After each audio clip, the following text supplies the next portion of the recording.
Coucou les merveilles, c'est Chloé. On se retrouve avec le Nicoletta Tarot pour un tirage en synchronicité sur la semaine, là, pour voir un petit peu pour avoir un conseil pour la semaine du 9 mars. Donc ça va être une semaine marquée par la pleine lune. Donc on va voir ça, on va voir un petit peu les conseils. Alors j'ai fait 3 tirages, à chaque fois j'ai tiré 2 cartes. Donc le numéro 1, numéro 2 et numéro 3. Je vous laisse choisir ce qui vous attire le plus et on va découvrir ensemble. Alors, j'ai fait un tirage qui est proposé dans le livre. En fait, à chaque fois, j'ai tiré 2 cartes. La première, je demande au jeu: «Donne-moi quelque chose de doux» et deuxième carte: «Donne-moi quelque chose d'amer». Donc par rapport à cette semaine, quelle va être la chose sympa? Donc c'est en gros, c'est votre point fort pour cette semaine et à côté, c'est le truc moins cool, donc vos «faiblesses» entre guillemets, les trucs qu'il vaut mieux laisser de côté pour cette semaine. Donc on va regarder la première carte du premier tirage, si vous avez choisi le premier tirage. On a un roi de bâton, donc dans le côté positif pour cette semaine.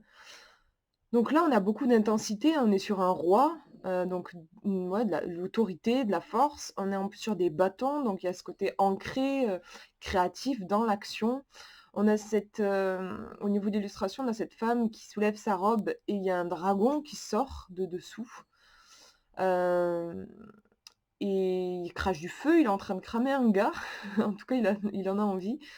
Il y a une force, elle a sa robe rouge aussi qui vient apporter ce côté, presque sanglant quand même. Il y a une grande force ici dans cette carte, donc par rapport à, cette semaine, visiblement votre force se trouverait dans une intensité, une capacité à passer à l'action. On va regarder le livret. Je vais vous lire un petit peu, ce qu'il nous dit, ce roi de bâton. Alors, on vous dit une personne qui domine tout type de situation simplement grâce à la force du commandement. Elle doit toutefois réfréner sa rage et son impulsivité. Mais ici, comme c'est dans les points forts, c'est plus, voilà, force de commandement.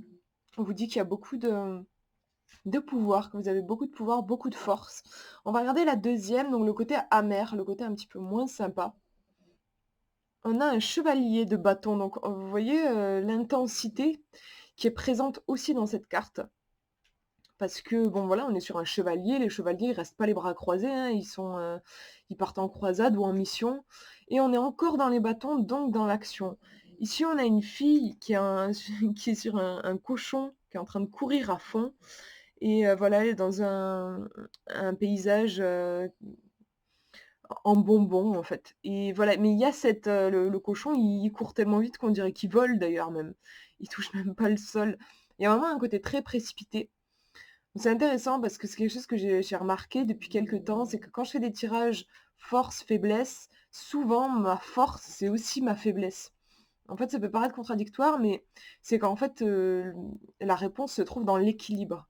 Et ici, en effet, voilà, autant le roi de bâton nous parlait de cette force qui était importante, autant ici, moi, j'ai plus l'impression qu'on nous dit: «Attention de pas trop vous précipiter non plus». Donc on va regarder le livret et puis après on fera le lien quand même entre les 2 cartes pour que ce soit pas non plus trop confus. Le chevalier de bâton. Alors, une personne qui est constamment en quête d'aventure et d'émotion. Cette propension peut être motivée par le désir de voyager et d'explorer des endroits dangereux. Donc là, comme c'est dans le côté moins sympa, je pense qu'on vous met en garde justement contre une agitation, le fait de vouloir faire des choses à tout prix. Hem, J'hésite à recouvrir en fait, le roi de bâton pour renforcer un petit peu la force. Ouais, allez, je vais recouvrir ce roi. Hop. On va regarder parce que là, moi, je vois vraiment, j'aimerais renforcer, en fait, le message positif. Donc on va regarder ça. Ce roi de bâton, qui c'est qu'il a envie de nous montrer?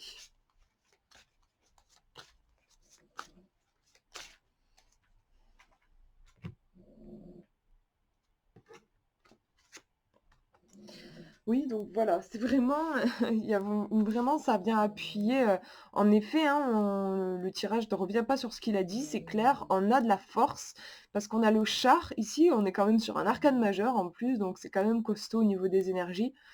Et le char, c'est intéressant parce qu'après ça vient un petit peu nuancer.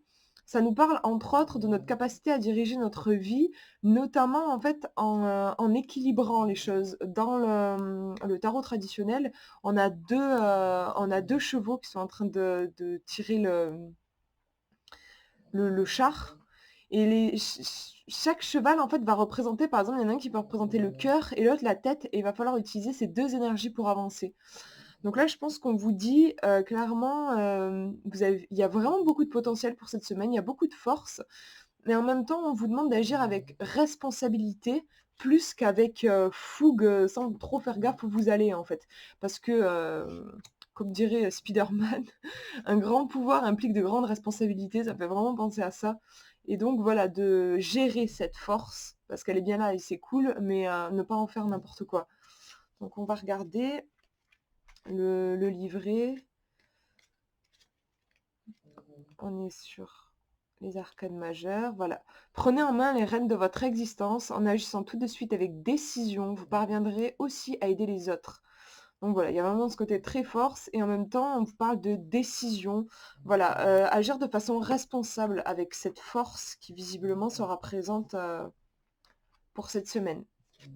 Voilà le premier tirage. Je le mets de côté, on va regarder le deuxième. Alors, la première carte, donc le côté positif, le doux. Qu'est-ce qu'il y a de doux pour cette semaine? On a l'empereur, donc un arcane majeur qui représente l'empereur, donc beaucoup de force, presque même un côté domination en fait, hein, qui est là. Donc je dirais que pour cette semaine, on vous dit que vous avez vraiment, enfin, je sais pas trop comment dire en fait, il y avait une force de caractère qui est importante. Qui est un atout, qui est, positive. Peut-être un côté affirmez-vous, en fait. Moi, je vois ça un peu comme ça aussi. L'empereur, alors je vous lis ce qu'il vous dit. C'est le 4.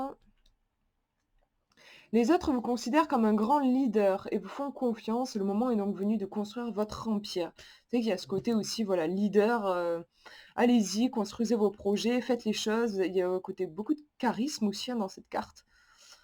Donc voilà, pour le côté positif, on va regarder le côté négatif, comment ça contrebalance. Donc le côté amer, ici on a le 2 de denier, c'est une femme, enfin une femme. En fait, moi je trouve qu'on dirait une automate, c'est pas un être humain, j'ai l'impression, il y a les bras qui sont articulés, la robe, j'ai l'impression que c'est tout dur, comme du métal et elle n'a pas de cou et elle est en train de jongler avec plein de trucs différents et elle a l'air un petit peu distraite, elle regarde sur le côté. Au niveau de la carte, on est sur les deniers, donc il y a quelque chose de très ancré qui fait encore penser, hein, à l'empereur et en même temps, on est sur le 2 qui peut faire penser au choix. Ici, c'est une carte, en fait, qui nous parle du fait de vouloir faire trop de choses en même temps et ça vient tempérer un petit peu l'empereur. On vous dit: «C'est cool, vous avez vachement d'énergie, visiblement une capacité aussi à inspirer les autres, une force de commandement» et en même temps, on vous dit de faire attention peut-être de ne pas vouloir, faire trop de choses en même temps. De vous concentrer sur moi je dirais, pour cette semaine, le conseil, je dirais que ce serait vous concentrer sur une tâche et la faire à fond avec toute votre force, toutes vos valeurs, tout ce que vous êtes, mais de ne pas non plus vous éparpiller. C'est le 2 de denier qui nous dit ça. On va regarder, comment ça parle dans le livre. Le 2 de denier.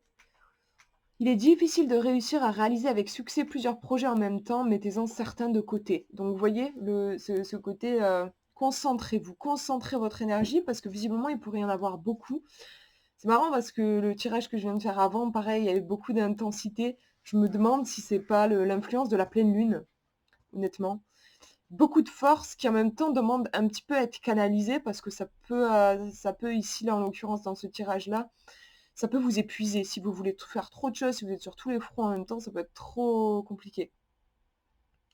Voilà pour ce deuxième tirage, on va regarder le dernier, donc votre force, si vous avez choisi le numéro 3. On a l'as de coupe. Donc c'est une fille qui porte plein de jeunes, comme des mini versions d'elle-même, en fait. Hem, on est sur les coupes, donc il y a beaucoup d'émotions. L'As, vraiment l'émotion à son paroxysme, enfin c'est vraiment, dans son meilleur côté, hein, son meilleur aspect. Beaucoup d'émotions, un côté maternel même en fait je trouve avec ce côté: «J'accueille toutes les parts de moi-même». Sa robe bleue, il y a vraiment beaucoup de douceur je trouve. Je pense que votre force, c'est pour cette semaine, c'est un côté très yin, très, prendre soin de soi. On va regarder le livret. Donc c'est l'As de coupe.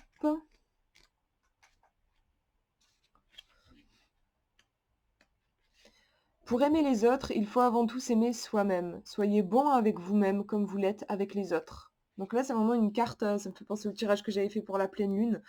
C'est une carte qui vous parle de l'amour de soi, de vous aimer, c'est votre force pour cette semaine. Ce côté contenant envers vous-même, sécurisant envers vous-même, une attitude maternelle envers vous et votre enfant intérieur. Je vois vraiment ça. On va regarder le côté amer, le côté un petit peu plus difficile pour cette semaine. On a le 3 de denier. Alors, c'est une référence, je pense, à Alice au pays des merveilles, avec cette fille sur son champignon et la chenille, qui est en train de lui murmurer des choses à l'oreille, visiblement. On est sur les deniers, donc un côté assez terrestre. D'ailleurs, on a le champignon, hein, matériel aussi. Et le 3 qui implique plutôt la créativité. Je réfléchis parce que voilà, c'est dans le côté négatif. Hem, je sais pas trop, j'avoue. Je pense que je vais la recouvrir, mais on va lire aussi le texte, voir si ça pourrait nous aider. On va regarder. Le 3 de denier. N'essayez pas de toujours tout faire tout seul. En effet, les autres peuvent vous aider à prendre la bonne décision.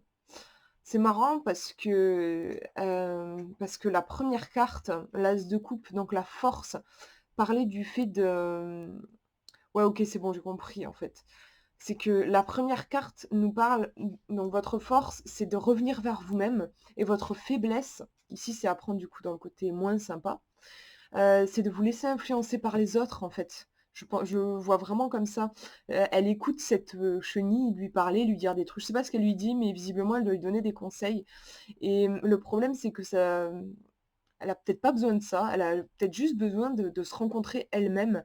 Ça peut peut-être un petit peu la perdre, la rendre confuse. Je vois vraiment ce côté-là. Vous voyez la différence entre celle-ci qui accueille toutes les parts d'elle-même et celle-ci, qui se laisse influencer? Et on peut aussi le lire autrement. Elles sont vraiment passionnantes ces cartes, je trouve. On peut aussi voir sur un plan psychologique, en fait, cette fille qui se retrouve avec toutes les voix à l'intérieur d'elle-même. Voilà, on est tous un peu schizophrènes, faut le dire. On a tous des voix qui nous disent, «Alors fais pas ça, tu vas rater, de toute façon tu es nul». Une autre voix qui dit: «Ouais, mais moi j'ai ça comme rêve». Et puis une autre part qui dit: «Ouais, mais de toute façon tu y arriveras jamais, tu jamais été capable». On a un taquet de voix à l'intérieur de nous. Et ici, cette carte, pour moi, elle dit d'accueillir toutes ces voix parce qu'elles font toutes partie de nous. Elles sont toutes en nous. Et en ça, elles ont toutes le droit d'être et d'exister. Et là où c'est compliqué, c'est quand on essaye de faire la justice là-dedans et de dire toi non, toi oui, toi peut-être. En fait, moi, je pense que c'est hyper important d'accueillir toutes ces voix à l'intérieur de nous. C'est à ce moment-là que qu'elles nous embêtent plus. En fait, c'est le principe de la méditation. L'idée, c'est pas d'arrêter les pensées de passer, c'est juste d'avoir conscience qu'elles ne font que passer, ne pas s'y accrocher. Bah là, ne pas rentrer en fait dans les conflits qu'on peut avoir à l'intérieur de soi, juste accueillir ce qui est. Et ici, donc, la faiblesse, hop, la faiblesse ici, c'est qu'au contraire, moi, c'est vrai que je trouve qu'elle a un côté assez effrayant, la chenille, on dirait un peu un diable. Et ça me fait penser à l'ego ou les jugements qui vont venir vous susurrer à l'oreille, vous chuchoter, vous dire, «De toute façon, tu y arriveras jamais, et tu vois bien que tu as toujours essayé, mais tu tu jamais réussi», des choses difficiles, en fait. Et elle, elle se laisse influencer. Donc moi, je vois ce côté-là. En plus, je trouve que c'est assez en rapport avec, l'as de coupe qui est très émotionnel. Ou, pour cette semaine, en conseil, en fait, je pense que ce serait plutôt de alors, vous voyez, comment ça vous parle? Ça peut être ce que je disais là, accueillir en fait les différentes voix à l'intérieur de vous, ou alors ça peut être dans un sens plus littéral, c'est-à-dire ne pas vous laisser influencer par les gens autour de vous et davantage vous recentrer. Voilà pour ce tirage. Hésitez pas à me dire en commentaire si ça vous a parlé et moi je vous fais de gros bisous et je vous souhaite une très belle semaine.